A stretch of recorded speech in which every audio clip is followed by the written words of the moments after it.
on? You're listening to the Minutemen. I'm your host, CT Robb, with CT Steve. How's it going? And you're listening to the new Voice of the West. We're going to throw out some shout-outs to our new Twitter followers. We got Diane Francis, Jim Duncan, Tia Peterson, Brad Reason, Casey Bloomfield. We got That's Life, Sound Hub, Craig Lane, and Poorly Summarized. Yes. Thank you guys. Thank you guys for the follow. We got an interesting show for you here today. We got some new segments. We got one called the Minutemen Minute, which is all about stories that we have covered before the mainstream media has. But first, how you doing, Steve? Pretty good. Pretty good. So, yeah, it's been been quite a long time since we've been on air. Yes, a lot of stuff has happened. Yeah, quite a bit. Well, I wouldn't even just say it's the United States when you say it's pretty much the entire world reacting to the United States at this point. Yeah, it's crazy that we had Trump's Muslim ban that's pretty much thrown this whole country into a I don't even know how you would describe it. Like a firestorm of protests. It's interesting because I don't know if you heard about this, Steve, on Rachel Maddow had a report about this. She was talking about how, you guys all remember how big the Tea Party movement was, right? Yeah. How everyone heard about the Tea Party movement. Well, the Women's March and the grassroots movement that's growing against Donald Trump is even bigger than the Tea Party movement right now. If you can believe it, it's. Oh, I believe it. I absolutely believe it. It's because somebody also made another. Actually, it was Mark Cuban I heard on MSNBC actually making this point. Of all people, he said, only 23% of the people voted for Donald Trump, and then there was the only other 23 that voted for Hillary. So it was the other 54% that didn't vote. Is the people that need to stand up for things right now, that need to vote in the next election. The majority. Yeah, the majority of people. And right now, it's kind of funny. You're seeing the majority of the people screaming and stand up. Yeah, standing in unison. Although, I do have one problem, though, with a lot of these protests going on right now. And that's when you look at them right now, a majority of people... Well, no, I'm sorry. I don't know why I use the term majority. Some of them don't even know what they're protesting for. Oh no, it's the herd effect. They see a group of people doing something that they believe is right, and again, I'm for protesting, but I agree with you, CT Robb, on this. I do have major issues with the protesting, but there's a lot of, like you said, you don't want to use the word majority, but there are some.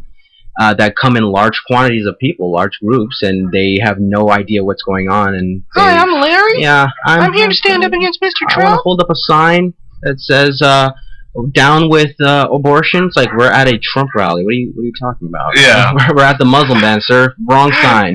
Wrong fucking rally. But that's one of the problems I have with the whole Muslim ban in its entirely. I have a problem with because and this is to all my Republicans out there, what happened to this America? I got a gun. I ain't afraid of nobody. I ain't afraid of nobody except Jesus. I ain't afraid of nobody except Jesus. Jesus and my Bible are the only thing I need, and my gun. But when you hear Muslim, you're like, oh God, Mr. Trump, please ban all the evil Muslims, please, before they hurt me. Oh my God. Which doesn't make much sense, because if you even look at the Muslim ban right now, it's all the countries that are on this list are countries we're bombing the fuck out of. So there's a ton of refugees from them that are just seeking shelter and sanctuary from death. Or two, we're intimidating over phone calls or Twitter. And the other thing too, the other thing about this too. None of these countries on the list had the terrorists from 9/11 on them. And I think it was Tommy Lauren, I don't know her fucking name. She was making the argument like, well, if this was an all-out Muslim ban, then why wouldn't he ban all the rest of the Muslim countries in the world? You know how fucking stupid that is? That's so retarded. Well, let me tell you a couple of them. Some of those Muslim countries are in Africa. One. Right. So that would be stupid as shit. The other thing is that these countries have a majority of the population of Muslims in them. Yes. It's just, and God damn, there's just so much I can say about this whole subject. It really just it's baffling. It's baffling. It really, really is. And it doesn't help anything. It really doesn't. It doesn't help it. It just gives ISIS and our enemies a whole nother reason to stand up. Right. It's involuntarily arming your enemies. Those Americans, they hate us, see? That's exactly what's going on. That's exactly what ISIS is saying right now. Pretty much. All those right-wing crazy nut jobs in the Middle East are ringing the bells right now and saying, yeah, that's why we hate them. Right there, you see? That's why we hate them. You're giving them, I mean, it's, what is it? It's a 120-day ban. You're giving them 120 days to essentially pretty much regather themselves on more hatred for your country. Yeah. Which, by the way, this ban has just been lifted, I might add. So right. It was found to be unconstitutional for those who don't know. Go figure. Go figure, right? Go figure. And what was so funny is the people that are defending this, like Tommy Lauren was talking about, she's like, it's not oppression about religion. It's not a Muslim ban. Also, Trump called it a Muslim ban. Not only that, but he called Rudy Giuliani that day and said, hey, I want to ban all Muslims. How do I do it legally? Oh. Didn't you love him, Rudy Giuliani, going on Fox News of all the sites? Hey, that's Fox News now. Is not fake news, everyone. That is coming straight from the president. But yeah, Rudy Giuliani going on there bragging that President Donald Trump, oh yeah, he called me. Yeah, didn't he call you too to step down? Wasn't he the one who did that? Yeah. It's like, isn't he the one that bitch slapped you and said you can't be in my administration? Right. What? He said Rudy, he said there's no fucking room on the roster on this team, okay? You knew there ain't even no fucking room on the bench. So he said you guys need to get the fuck out of here. Just get out. We don't need you to sweep through anything. So just get out of here. I was surprised to see Rudy Giuliani on that. In other things, fucking the Democrats are actually standing up to a lot of the Republicans. They're actually trying to stand up to Trump's pick for the Supreme Court nomination, right. Which oh my God, I have such a huge problem. There's so much hypocrisy going on right now. Big issues. You had Mitch McConnell, who started this whole fucking thing off with saying, like, well, I think that the American people don't want to have this position obstructed, Dude, you broke the record for obstruction on a nominee. And now, right now, since the Republicans are on power, you have a lot of people, and might I add, most of the fucking conservative radio stations on in this fucking state, saying, well, the Democrat, it's at a loss. It's at a loss. They should just take their losses and move on. They shouldn't stand up for this. They shouldn't do it. The guy, he's not a bad guy. Oh, and the other argument is, what is it? Oh, the other one I heard that was fucking hilarious is, well, I think we should have a conservative take the place of another conservative judge. What? Repeat what you just said. We have to fight fire with fire. We have to fight. What the fuck does it... First of all, Scalia was a terrible... He had a terrible, atrocious voting record when it came to civil rights. I hear this argument so much, too, is that, well, he lives in the past, so, can you blame the guy? Yes! Yes, I blame him. You know why I blame him? Because times fucking change. And it's not the rest of the world's fault that you can't move on. How is that the rest of the world's fault? Well, you gotta blame somebody. I mean, honestly, it's not my fault. It's your fault. I mean, I'm not changing as a human being. I'm not adapting to the world. It's not my fault. Steve. You're talking about pure conservative ideology right there. Well, at heart, aren't we all Republicans? Jeez. Well, I don't know, man. The age of fear, man, is really running rampant right now. I think, would you say, all right, I'm going to ask you a question here, Rob, and I want a sincere answer here. Do you really think, out of all the crises that we've dealt in the 80s with the Cuban crisis and all the crises that we've had, do you think that we're at an all-time high, especially in modern times, as far as fear goes? The fear-mongering is insane. We really are, and, it really drives me kind of crazy to know that we have tools like the internet right now that are just not being used or being used for the wrong reason. They're being used against what... I mean, the internet is a powerful thing. It's used for majority across the world, but it's used for such ridiculous reasons when it comes to politics. Instead of helping, You're just using it to spew out more hate and fear. Yeah, I think people are really just reading things right now that just enhance the bubble they live in. They don't want to challenge their perception on anything. Or but why would you? But why would you want to challenge yourself? Just as you said, when the bubble is growing even larger. Well, you gotta tune into Fox News. The reason let me just explain a little bit about myself. The reason I grew up conservative. I grew up Republican. Yes, C.T. Robb grew up Republican. Dun, yes, dun, dun. Dun, dun, dun. Yes, but there got to be a point of where and I think it was during when they were obstructing the first time they obstructed his Supreme Court nominee, and just maybe on just the idea of when they started obstructing healthcare, I started reading a lot of the reasons that they were against it. And then, I was just like, how can these fucking liberals how could they think this? How could they think this works? How could they have any idea that, oh my God, because I used to be a guy that used to be like, oh, I can work, my boots off, and then I get to where I'm going to get, and that's, how it is. And everybody has the equal opportunity. But, the more I grew up, the more I realized that's just not the case anymore. That American dream, that ideology, it just doesn't exist no more. There's too much of a big gap. Right. In the income equality right now. There really is. Between rich and poor. And it's just growing and growing and growing. Yeah. And I don't want to get too personal, but there was a time in my life where something happened to me, and I got in a huge car accident. And I'm really appreciative of the ACA and what Obamacare did to me, because if it wasn't for Obamacare, I'd be dead. I really would. I would be dead. I would not be talking to you here doing this podcast with people.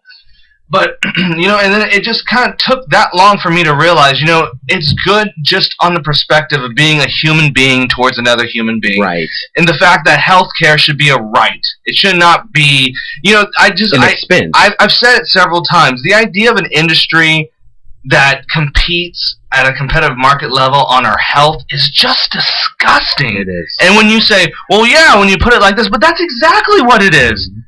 They are competing on how to cover you when you get really sick. They're competing on how to take care of your grandmother for you.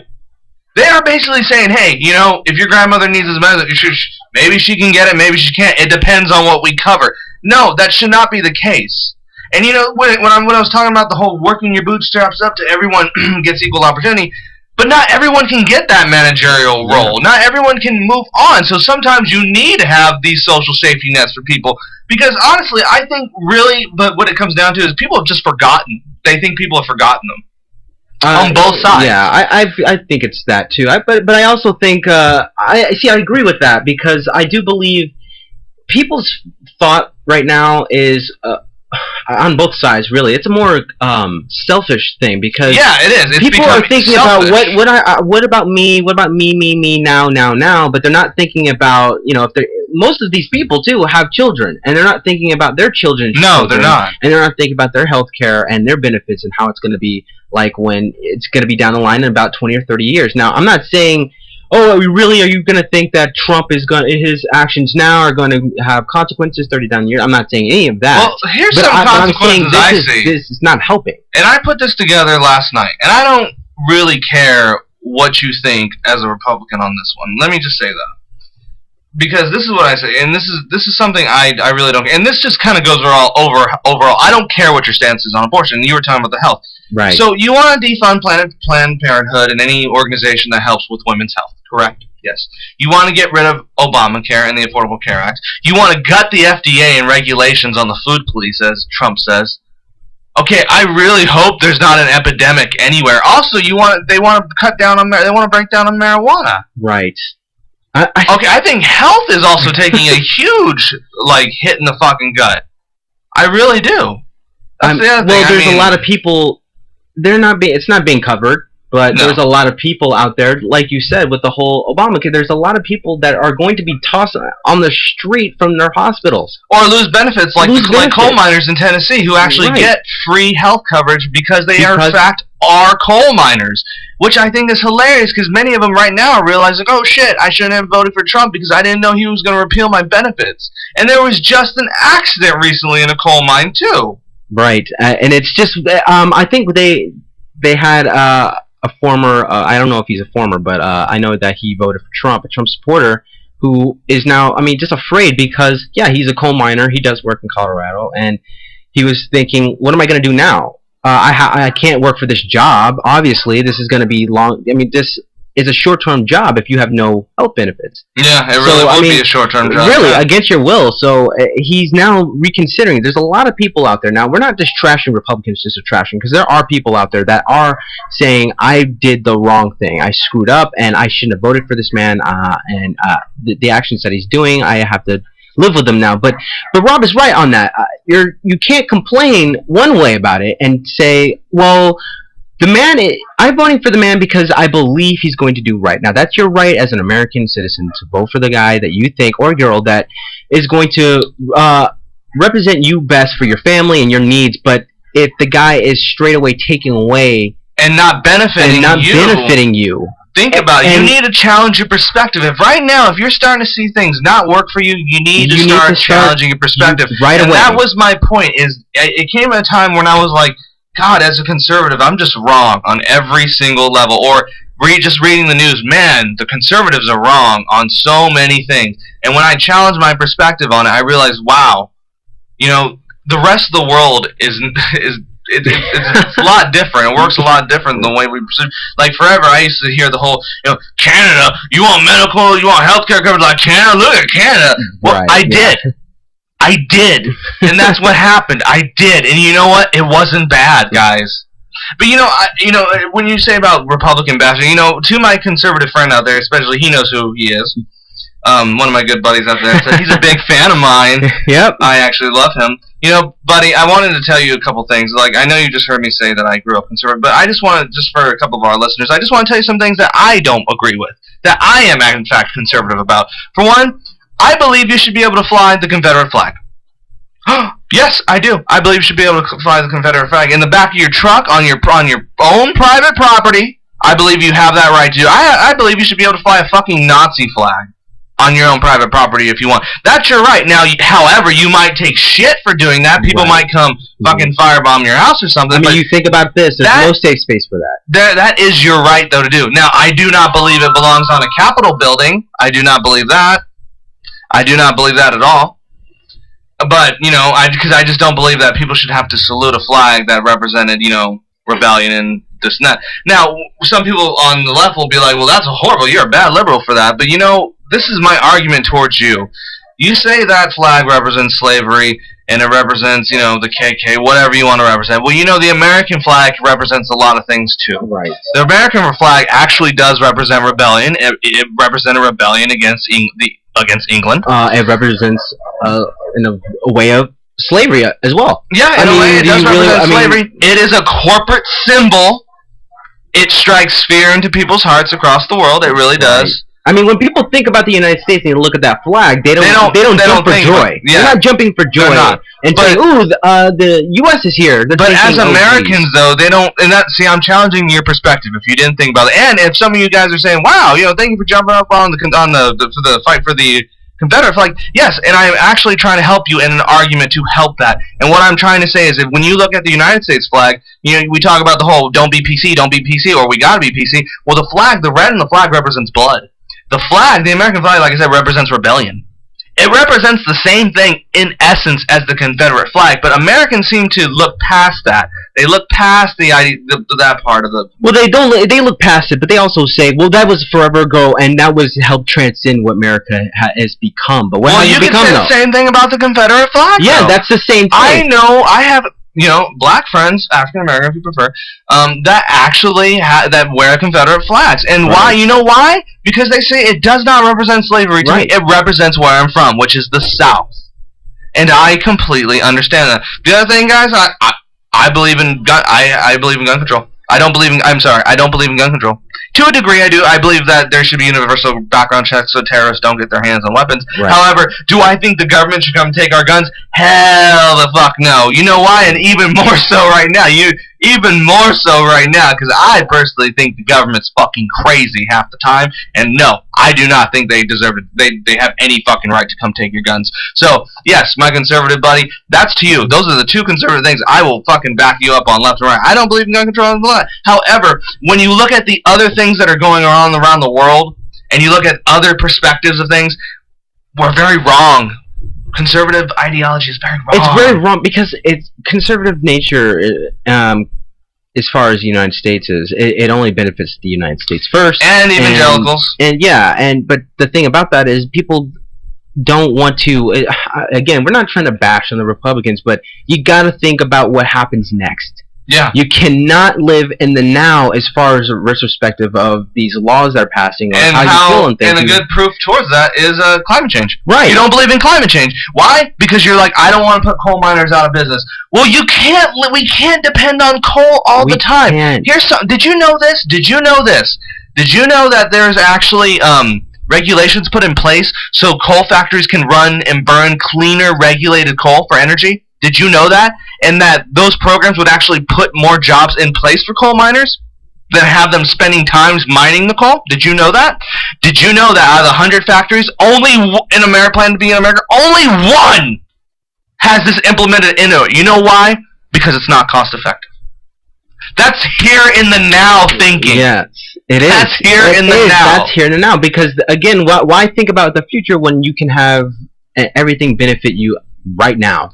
You know, and when we're talking about the whole climate change on that, you know, that this is the other thing. I'm not meaning to bash on Republicans, but something you guys, I've also found to be really funny and what helped challenge my perspective on it as well is, you sit there and you say, well, I'm anti-establishment. I hear a lot of Republicans say, I'm conspiracy theorists, you know, the Jones people, the David Duke people, though. I don't believe that. I don't believe this. I don't believe in the mainstream. I don't believe in the fake news.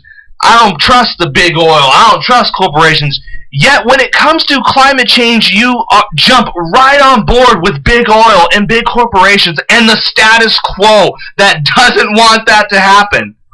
The reason they don't want those things to happen is money. You know, I think it's funny when you hear those people say, oh, it's all the scientists. They want money. They just want grants. That money is shit. And right now the war on science is going on even more. Well, it's not, and that's this. Oh man, it's so crazy because the war on the science is so big, especially under this administration that we're going on right now. I mean, all these scientists are speaking out. We're going back to the airport situation with the whole Muslim ban, right? Trump going ahead and banning countries like Iraq, Iran, Libya, Somalia, Sudan, Saudi Arabia, Yemen, and Syria. They have been detained, but the ban right now is not helping scientists. Scientists are, I mean, and this is what's kind of killing me because scientists are quickly speaking out on this. They're right away just as much protesting as the protesters. Yes, they are. You see, but they're not. What they're doing they're doing it very silently. They're being silent. Yeah, they're being. Yes, and we'll get to that. But February. I believe in climate. Because February the 1st, more than 1,800 scientists, okay, including the Nobel Peace Prize winners, has signed a petition ordering the order to be revoked. Now, this was not promoted against Twitter. It wasn't even promoted against them. They were just basically talking amongst themselves and sending it straight to the administration, right? Now, people were like, well, why is that a big deal? Why do we care about the scientists? Now, the world can't revolve around the now. We need to look towards the future. Now, this is a thing that Stephen Hawking think the world's flat. Yeah, but I think God created the world in 7 days. That ideology, I mean, what else can you say about that? I mean, if you really think about that, go outside and start banging some rocks against the stone or something like that for a fire. Now, what do you mean real? What do I mean by real? What do you mean real when it comes to science? What I mean, well, I will tell you right now. The ASC joined 155 other scientist organizations, including universities, against this order for Trump. Now, and we're talking about the Muslim ban. This Muslim ban is hurting them as far as more or less the students, because I don't know if you guys noticed, but there is more than 1,200 more students that are Muslim that are being revoked. I did not know that. That's what's hurting the whole thing about scientists. Oh, the scientists are not mostly Muslim. They are. They are, and they're going back and forth through their country, and they can't do it anymore as far as what's going on now. But this is a big, huge thing in the Institute of International Education. We're talking about guys. Okay, like here's one person that has said it, and her name is Mary Sue Coleman, president of the Organization of American Universities.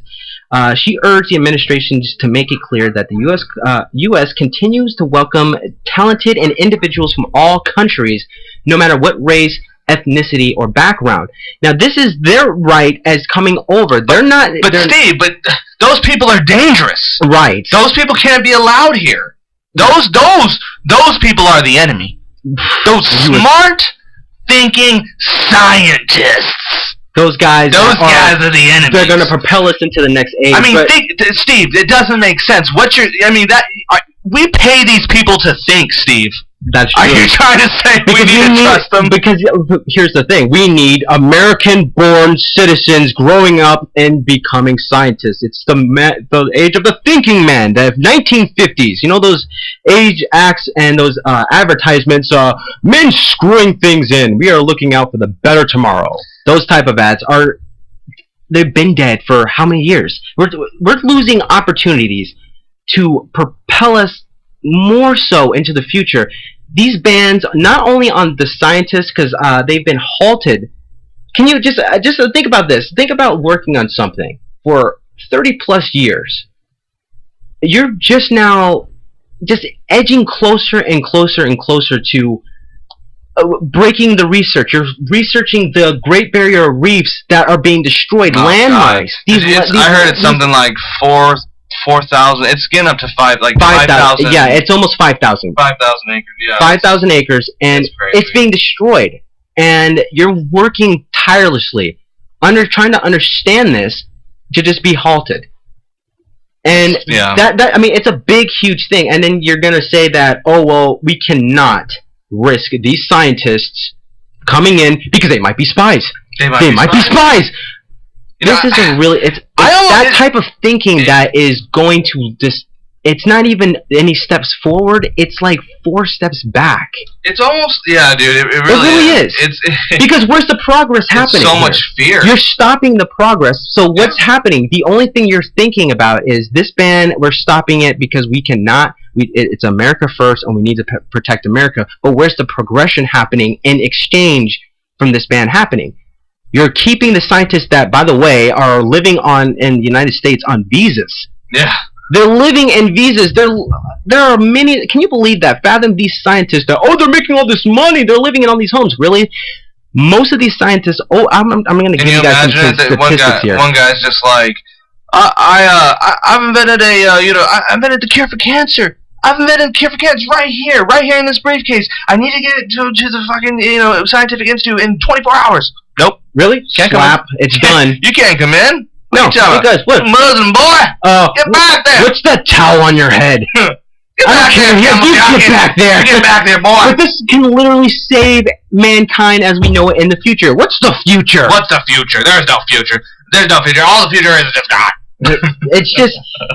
But you get where I'm coming from, though. I mean, this is the novel idea of making these scientists halt their explorations into the unknown, and halting these people from other countries that are world-renowned scientists because of their ethnicity and race. It's really just.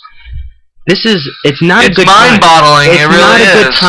It's not a good time to be a citizen because what can you do other than, protest? But and that's the other thing, too, is apparently that ban also was, initially they actually took off people who had valid visas. They actually said you cannot do this to people that have valid visas, and it was Steve Bannon who put it back on there. Now, we're going to get more into Steve Bannon lately. We're going to take a quick break here, guys, and we'll be back with the Minutemen Minute.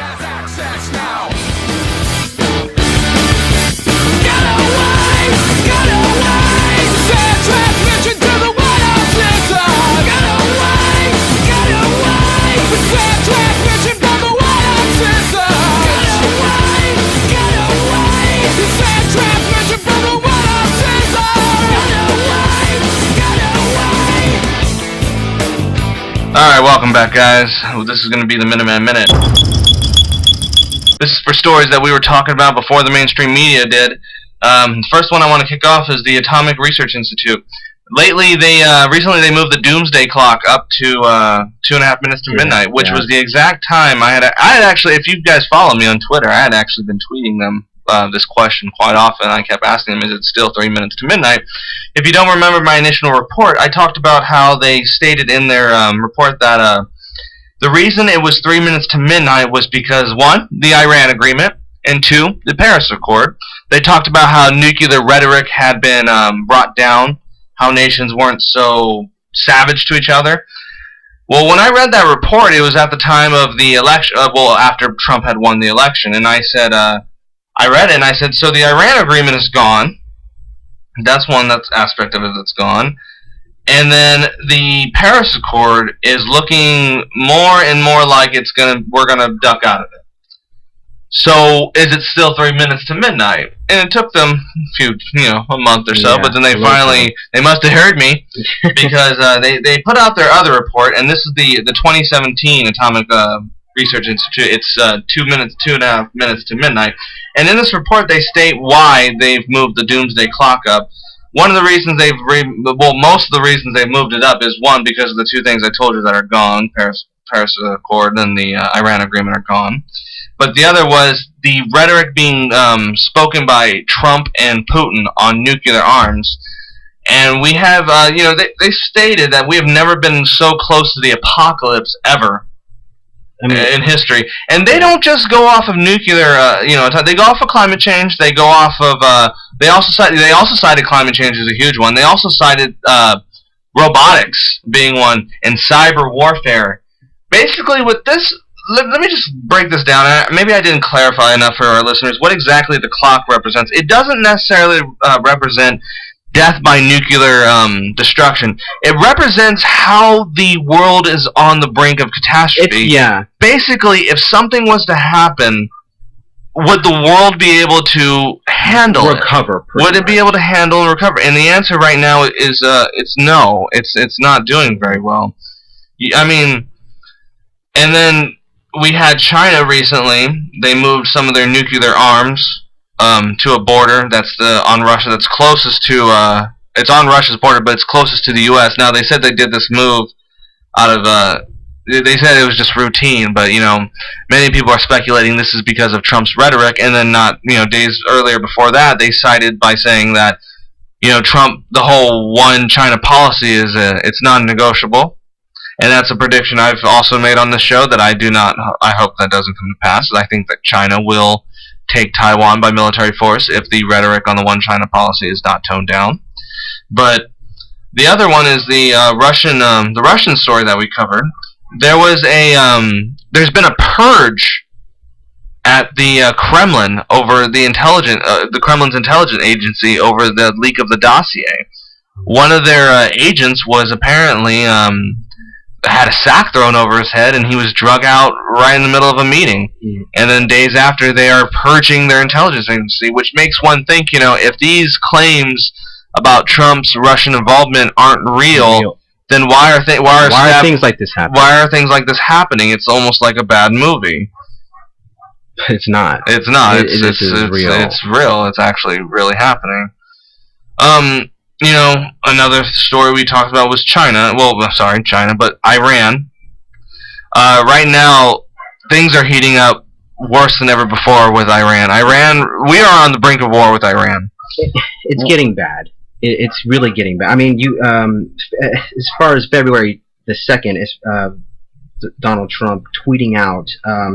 This is word for word. I'm quoting him.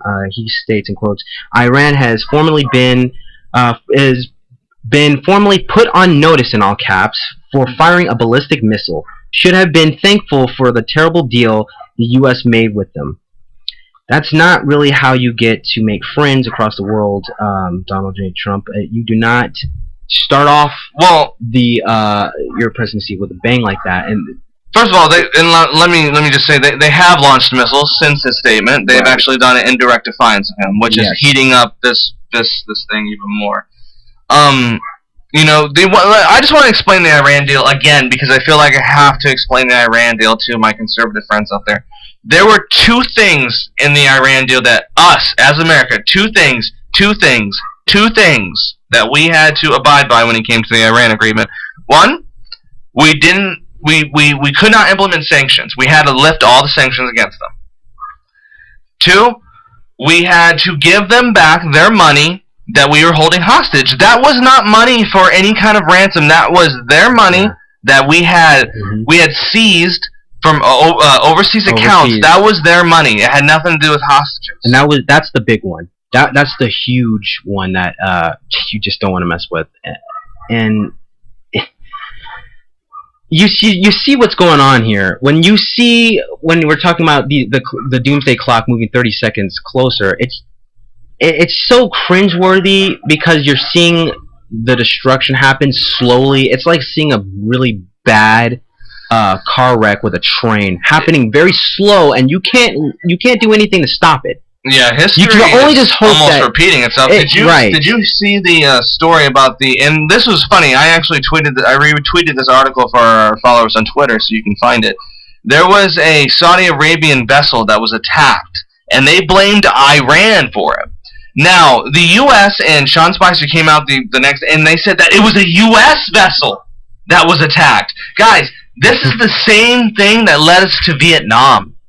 They tried to pull the same exact tactic as what led us to the war in Vietnam. A ship that didn't exist. Well, this one did exist, but it wasn't attacked. At the time, though. At the time, it didn't exist.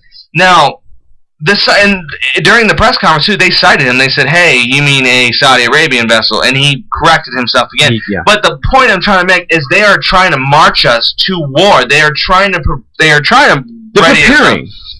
They're preparing. And then this came about, which I thought was horribly, horribly horrifying, which is scares me quite a bit. Iran has recently announced, too, they will no longer use the U.S. dollar to trade in oil. That, and for those of you that are like, what's the big deal? What's the big deal? We have gone to war twice already over this. When you dump the dollar, you bring America down on your ass. And if you don't believe me, look what happened to Gaddafi in Libya. Now, look what happened to Gaddafi, because Gaddafi was going to do the same thing. Gaddafi was going to make a universal currency for Africa based in gold, called the gold dinar. And it was going to be a universal currency for Africa, and they were only going to trade with that. So only oil and trade goods would only be able to be traded in the dinar. And that would have destabilized the dollar like you wouldn't have believed. It would have demoralized the dollar. The other thing, too, is Saddam Hussein wanted to trade oil. He didn't want to trade oil anymore in U.S. dollars. He wanted to trade it. I can't remember exactly, but I know he didn't want to trade it. He wanted to do it in gold. Yes, that's what it was. He wanted to do it in gold. And we've gone to war twice over this. I am pretty sure we are marching to war with Iran. And for those of you who think it's going to be a few bombs dropped and the regime is going to be toppled, you're absolutely wrong. Iran is twice the size of Iraq. Not to mention their allies are Russia, their allies are China, because they do get oil from them. So if we jump into Iran, Russia is going to get involved. Also, China is going to get involved. The other story I would like to point out, too, that's going on, which I also said at the beginning when we first started our show, is I said that Russia is going to start to make moves now that Donald Trump is president, and they are. The Ukraine fighting is starting to strike up again. A village recently had to be abandoned on the front lines to the Russia. Now, what people don't understand, this is a proxy war. If you don't know what proxy war is, it's basically where Russia is paying militaries, they're paying militants to basically fight this war for them so they can say that they're not fighting this war. They're like saying, hey guys, we have nothing to do with this, but here, give them all the guns, give them all the military aid they need. A minute. So, I want to go back to when I was talking about Steve Bannon. Now, when I touched base on the China thing just a minute ago, I did not mention that in a recent interview with Steve Bannon, he actually said, there is no doubt we are going to war with China in the South China Sea. Yeah. And then right now we're knocking on Iran's door. But and this goes out to some of my conservative friends out there too. I've heard a lot of criticism from me being that we bash Donald Trump a lot. Well, guys, I'm gonna just be fucking honest with you here. Listen to us. We're the only fucking left-leaning podcast in this fucking state. We're the only fucking guys that fucking look at a different perspective here. So if you think we're bashing on Trump, then if you think we upset you, then hey, maybe you should look at these fucking facts we're talking about and prove us wrong. Prove us wrong. Put a comment on our fucking page, guys. Prove us wrong if you think we're wrong. Or email us. Put a tweet out on us. I mean, we're here. The thing about this is that people are really getting upset about the fact that too much of Trump. You're talking too much of Trump. Okay, we live in the United States. That's number one. Number two, this affects us. Number three, it affects you. So this is why we're bringing it to you. We're bringing you the facts that we see and hear on a daily basis. If you don't like it, just like CT Robb just said, if you don't like the news, research it and reject it. Reject it with facts. Don't just scream and yell and get upset because we're saying something that you don't want to hear or you don't like. And then you call us fake news. Yeah. And you call us liars. Yeah. I mean, hey guys, then why are we doing this show? Maybe we care about you. Maybe we care a little bit more about just going along with the flow. Just because this guy won doesn't mean he's right all the time. I was perfectly fine with judging Obama. I can judge Obama all day long if you'd like me to. I could judge Hillary Clinton all day long if you'd like me to. I may have voted for her, but it didn't mean that he liked her. It didn't mean that I liked her. But you cannot be scared to judge an administration that you voted for. In fact, that makes you more patriotic. It makes you. It makes you more patriotic. I'm going to say something here. It's going to make you seem more weak if you're just voting party line. And you're not researching yourself. You're not doing your homework. You're just voting party line on either side, and you're not researching. You got to do your facts. You got to do your holy homework and look up, is this going to affect me in the years to come under this guy's presidency? Or am I just going to be, yay, my person won, I'm going to be set for the next 4 years? That's not how it works. Living in your partisan bubble. Yeah, especially as an adult. You owe it to yourself to research this facts. If you don't like the way we're going about in this podcast, then again, we're not yelling and swinging at you. We're just presenting the facts that we see. We're not right all the time. We're not God out here sitting. We're not, well, hey, this is right because we said it. No, we're giving you the facts as we perceive them as they come into us through the fake news that you seem to just throw away. I wouldn't even say facts that we perceive, Steve. They are just facts. They are just facts. There is no perceiving facts. We're not making things up. We're not making things up, guys. And if some of you, like I said, are getting upset by some of the things we were saying, then good. Good. I'm happy you're getting upset. That's actually step one, is you getting angry about it. Yeah. Step two is doing your facts and checking and seeing if we're lying. See if I'm lying. Because hey, listen.